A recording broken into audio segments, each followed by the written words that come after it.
Tapi setelah berjalan beberapa tahun, bisnis tidak berjalan sesuai harapan, mungkin mengalami cash flow, defisit, dan rugi. Biasanya orang tua menghadapi dilema dalam situasi ini, karena anak perlu belajar mengenai bisnis.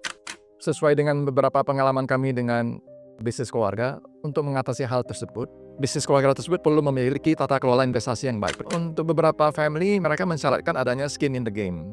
Beberapa proyek yang kita lihat yang gagal biasanya. Apakah setiap ide bisnis baru dari anggota keluarga harus otomatis didukung? Di perusahaan keluarga suka ada tantangan, artinya dalam menanggapi ide bisnis baru di luar bisnis keluarga yang sudah ada. Biasanya itu dari anak atau dari next gen ya. Ada kekhawatiran juga bahwa kalau idenya ditolak, artinya keluarga tidak mendukung atau kurang percaya kepada ide-ide bisnis baru tersebut.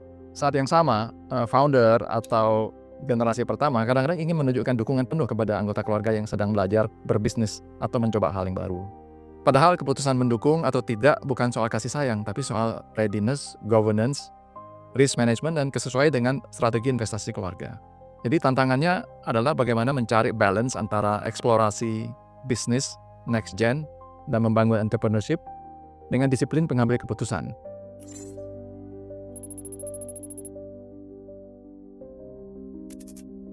Kita memberi contoh, seorang anggota keluarga, generasi kedua atau ketiga, mengusulkan ide investasi di satu venture yang baru, dan mungkin nilainya cukup besar. Dan tentu saja keluarga mendukung, memberi pendanaan sebagai pengalaman belajar dan bereksperimen sebagai entrepreneurs.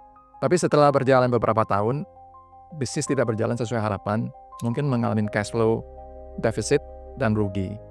Nah, penyebabnya bisa banyak ya, mungkin industrinya yang sulit, eksekusinya nggak bagus, dan juga merupakan startup ya. Startup juga survivalnya juga tidak gampang dan mungkin orang-orangnya tidak sesuai, sehingga venture tersebut menjadi gagal. Nah, karena gagal, anak tersebut merasa, wah saya mesti sukses ini, caranya gimana? Mungkin dia mencoba mengajukan suatu ide yang baru lagi untuk investasi baru, padahal investasi sebelumnya gagal ya. Gagal sih biasa ya. Nah, tapi ini menjadi suatu pertanyaan di dalam keluarga dan maupun anggota keluarga yang besar lainnya.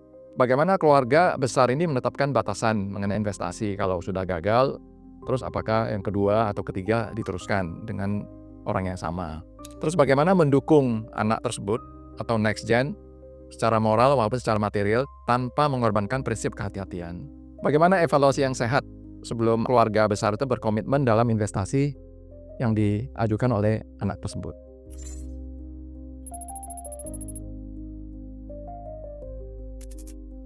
Biasanya orang tua menghadapi dilema dalam situasi ini, karena anak perlu belajar mengenai bisnis, gagal dan sukses. Namun satu sisi perlu evaluasi yang baik agar tidak terjadi kegagalan terus-menerus.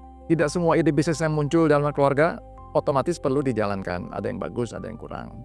Bukan karena ide tersebut buruk, tapi mungkin karena keputusan tanpa evaluasi yang baik bisa menimbulkan risiko bagi keluarga maupun individual yang menjalankan bisnis tersebut.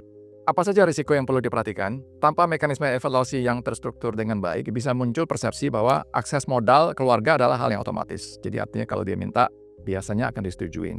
Nah, ini ada beberapa hal yang perlu menjadi catatan. Nomor satu adalah risiko finansial bagi keluarga. Dana keluarga dapat berkurang bila dialokasikan ke proyek yang belum siap atau belum layak. Keputusan investasi perlu tetap mengikuti prinsip kehati-hatian dalam evaluasi maupun investasi. Kemudian yang kedua, memunculkan bad habit untuk tidak belajar. Pola mengajukan, mendapatkan, gagal dan mengulang bisa terjadi jika tidak ada proses evaluasi dan tanggung jawab, apalagi pembelajaran. Tanpa struktur yang jelas, perkembangan kompetensi next gen justru terhambat.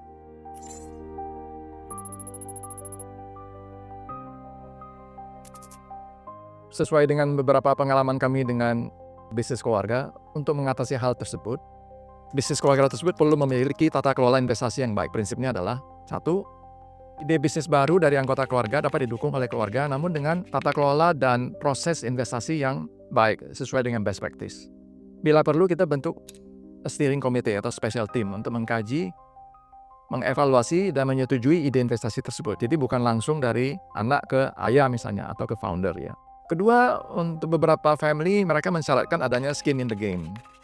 Apa itu artinya? Artinya anak ikut bertanggung jawab resiko finansial untuk investasi tersebut. Jadi misalnya kalau investasinya $10, mungkin anak ikut $2 atau $3 dari orang tua atau dari founder investasi 7 misalnya. Jadi ada resiko yang diimbangi oleh resiko sendiri.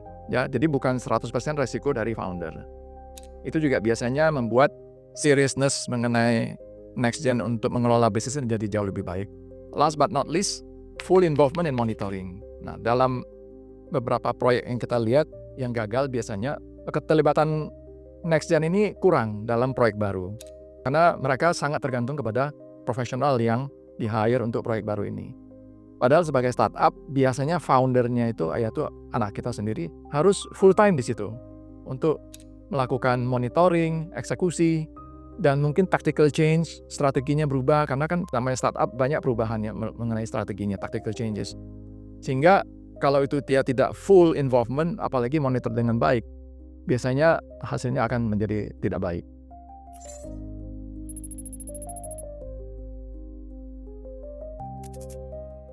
Sebagai penutup, ide bisnis dari generasi penerus adalah hal yang baik. Ini tanda semangat, wirausaha, dan ingin untuk berkontribusi kepada keluarga. Namun karena modal itu adalah uang yang dihasilkan oleh founders, keputusan mengenai investasi tetap perlu melakukan proses yang prudent dan sesuai dengan best practice. Dengan adanya tata kelola investasi yang baik, setiap ide bisa diuji secara transparan, secara adil, dan bisa dipertanggungjawabkan.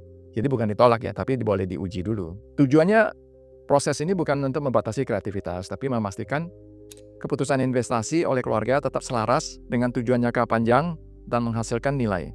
Last but not least, untuk mendukung anak Anda untuk berinvestasi dan memiliki entrepreneurship yang tinggi, apakah keluarga Anda sudah memiliki proses investasi yang jelas, transparan, dan adil untuk evaluasi setiap ide bisnis yang diajukan oleh anggota keluarga?